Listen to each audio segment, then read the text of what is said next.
Boundaries, part 2. So we talked in the first section about physical, emotional, and time boundaries, as well as defining what boundaries are and some of my concerns about it. So I hope you heard the first section. If not, go back to the previous day.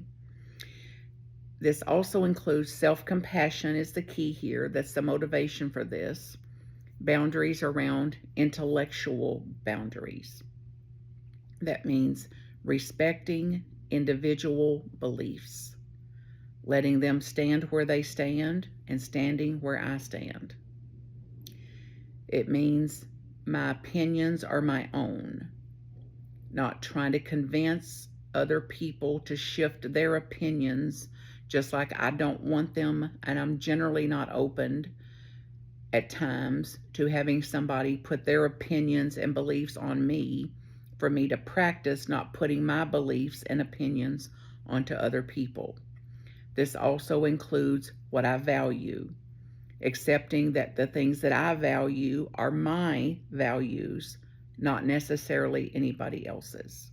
And the things that they value are not necessarily mine, often not mine.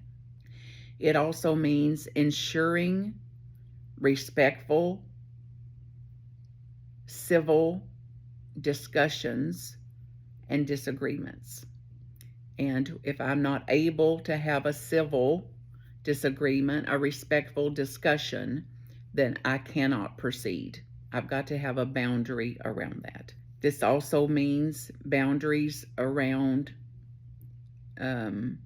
cultural differences, taking into account what is customary for in a certain culture is not customary to me, and I'm not of that culture.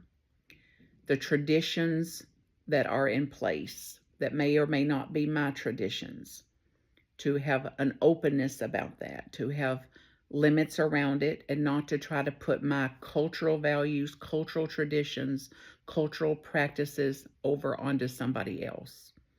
And a giant one for me includes generational differences.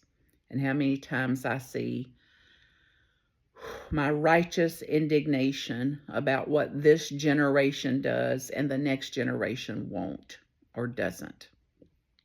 So, boundaries are for me. Part 2, stay tuned for part 3.